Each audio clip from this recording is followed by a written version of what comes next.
जय हिंद। नमस्कार दोस्तों, मेरा नाम है नीतू और स्वागत है आप सभी का आपके अपने YouTube channel army GK in Hindi and army running पर। तो दोस्तों, आपके लिए बहुत इम्पोर्टेंट आज वीडियो होने वाला है। तो जो लोग भी इंडियन आर्मी की तैयारी कर रहे हैं वो इन वीडियो को ज़रूर देखिए। और जो लोग तैयारी कर रहे हैं स्पेशली नर्सिंग असिस्टेंट की, तो उनके लिए ये वीडियो बहुत इम्पोर्टेंट होगा, क्योंकि इसमें हम रसायन विज्ञान केमिस्ट्री के क्वेश्चनों को सॉल्व करने वाले हैं। तो दोस्तों, आप इस वीडियो को पूरा देखिए और सारे ही क्वेश्चन बहुत महत्वपूर्ण हैं, आपके एग्ज़ाम में आए हुए हैं या फिर आएंगे, तो आपको वीडियो पूरा देखना है। तो चलिए दोस्तों, शुरू करते हैं आज का वीडियो। तो पहला क्वेश्चन देखिए, पहला ही क्वेश्चन बहुत इम्पोर्टेंट है। पहला क्वेश्चन है, आग बुझाने वाली गैस कौन सी है? आग बुझाने वाली गैस बताना है कौन सी है। तो ऑप्शन है नाइट्रोजन, कार्बन डाइऑक्साइड, ऑक्सीजन या इनमें से कोई नहीं। तो इसका सही आंसर है कार्बन डाइऑक्साइड।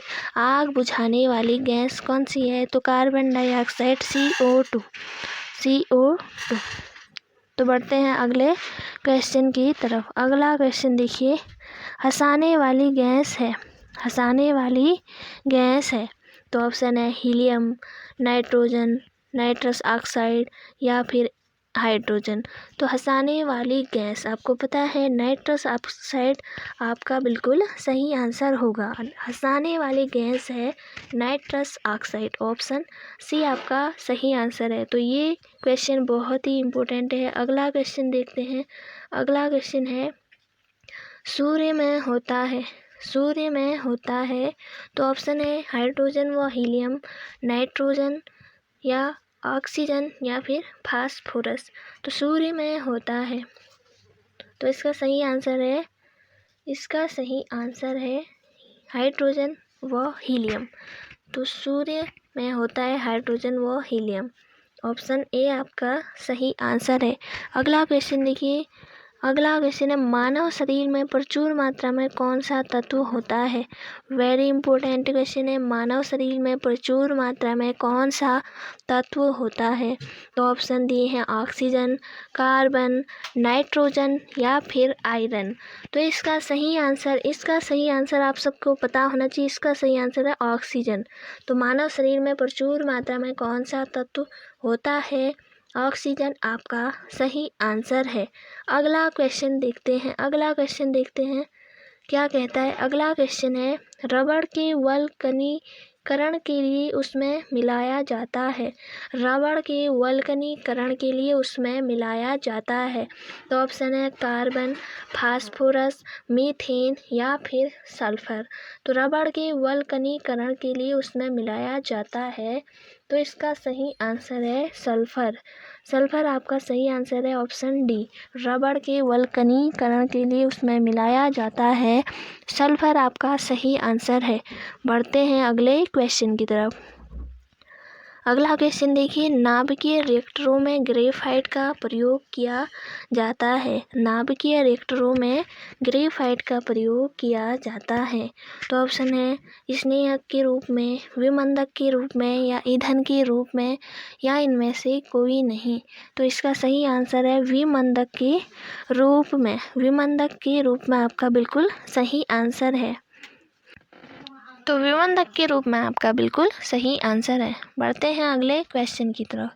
अगला क्वेश्चन देखिए, निम्नलिखित में से कौन सी गैस न्यूनतम तापमान पर द्रव में बदल जाती है? निम्नलिखित में से कौन सी गैस न्यूनतम तापमान पर द्रव में बदल जाती है? तो ऑप्शन दिए हैं नाइट्रोजन, हीलियम, ऑक्सीजन या फिर हाइड्रोजन।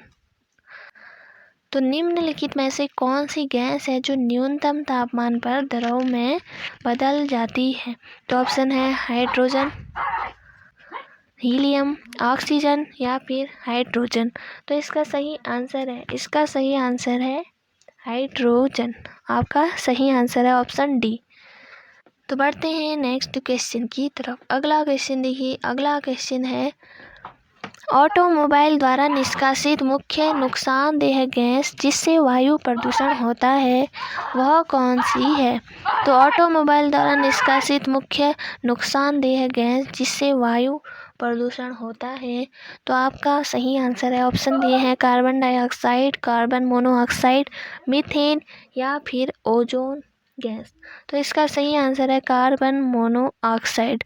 ऑटोमोबाइल द्वारा निष्कासित मुख्य नुकसानदेह गैस जिससे वायु प्रदूषण होता है, कार्बन मोनोऑक्साइड आपका बिल्कुल सही आंसर है। अगला क्वेश्चन देखिए, अब अगला क्वेश्चन भी बहुत इंपॉर्टेंट है।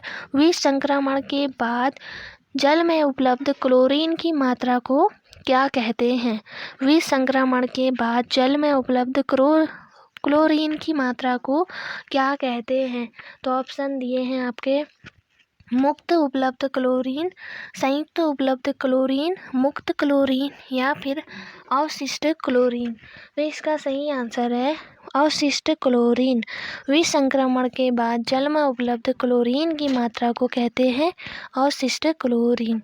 तो बढ़ते हैं अगले क्वेश्चन की तरफ। अगला क्वेश्चन देखिए, निम्नलिखित में से कौन सी गैस ग्रीन हाउस गैस नहीं है? तो ये भी वेरी इंपॉर्टेंट क्वेश्चन है।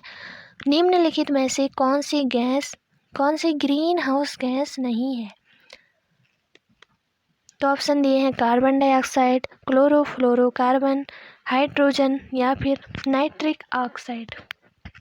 तो इसका आंसर सभी को आगे होगा, हाइड्रोजन आपका बिल्कुल सही आंसर है। इसके अलावा carbon dioxide, chlorofluorocarbon, nitric oxide ये सारे ग्रीन हाउस गैस है। तो बढ़ते हैं अगले क्वेश्चन की तरफ। अगला क्वेश्चन देखिए, जल का शुद्धतम रूप है। जल का शुद्धतम रूप है। तो ऑप्शन है अशुद्ध जल, वर्षा का जल, भौम का जल, नाल का जल। तो इसका सही आंसर है जल का शुद्धतम रूप है। इसका सही आंसर है वर्षा का जल।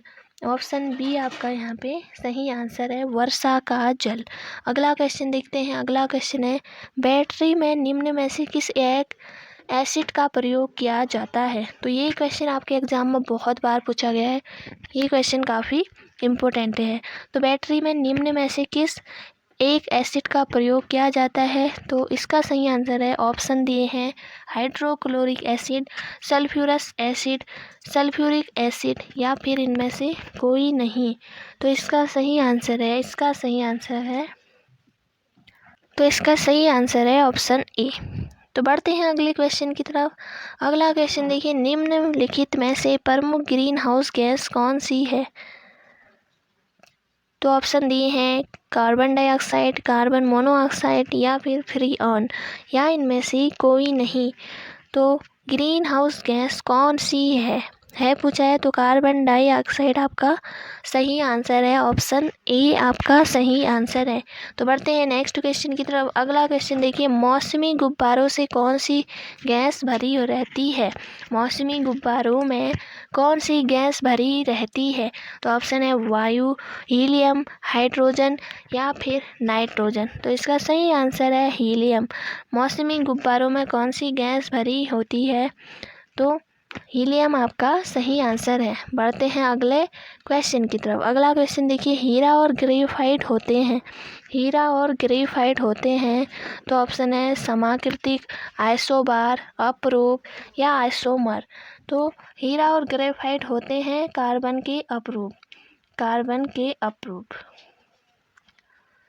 तो ऑप्शन सी आपका सही आंसर है। बढ़ते हैं अगले क्वेश्चन की तरफ। तो कार्बन डेटिंग निम्न की आयु निर्धारित हेतु प्रयुक्त होती है।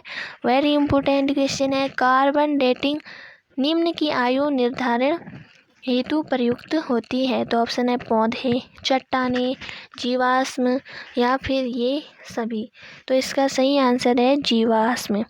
कार्बन डेटिंग विधि में जीवाश्म की आयु निर्धारण में यह प्रयुक्त किया जाता है। तो बढ़ते हैं अगले क्वेश्चन की तरफ। अगला क्वेश्चन देखिए, दिया सलाई की नोक में क्या रहता है? दिया सलाई की नोक में क्या रहता है? वेरी इंपॉर्टेंट क्वेश्चन है। तो ऑप्शन है लाल फास्फोरस, श्वेत फास्फोरस, फास्फोरस ट्राइक्लोराइड या इनमें से कोई नहीं। तो इसका सही आंसर है लाल फास्फोरस। दिया सलाई की नोक में क्या रहता है? लाल फास्फोरस आपका सही आंसर है। बढ़ते हैं अगले क्वेश्चन की तरफ। अगला क्वेश्चन देखिए, वेरी इंपॉर्टेंट क्वेश्चन है।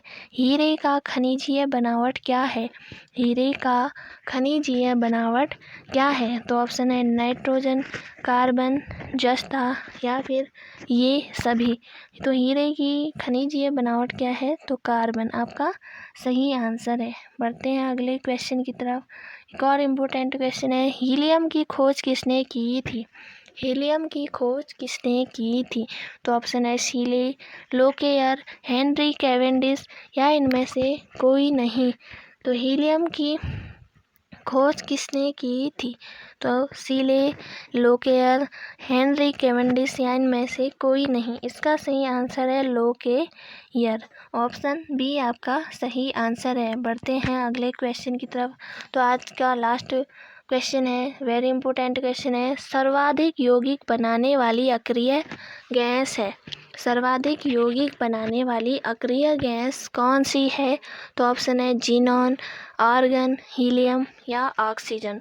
तो सर्वाधिक यौगिक बनाने वाली अक्रिय गैस है जीनॉन। आपका सही आंसर है। ऑप्शन ए आपका यहाँ पे सही आंसर है, ऑप्शन ए। तो दोस्तों ये थे आज के क्वेश्चन। उम्मीद है आपने सारे क्वेश्चनों को बहुत अच्छे से किया होगा। तो ये क्वेश्चन आपके एग्ज़ाम के लिए बहुत इम्पोर्टेंट है। आप के एग्ज़ाम में इनमें से क्वेश्चन लगभग पूछे जाएंगे, तो आपको इन क्वेश्चनों को ज़रूर पढ़ना है, वीडियो को पूरा देखना है। और जो लोग भी नए हैं चैनल पे तो वो जल्दी से सब्सक्राइब कीजिए, ताकि आने वाली नई वीडियो, नई अपडेट्स आपको सबसे पहले मिले। दोस्तों मिलती हूँ नेक्स्ट वीडियो में, तब तक के लिए जय हिंद, जय भारत।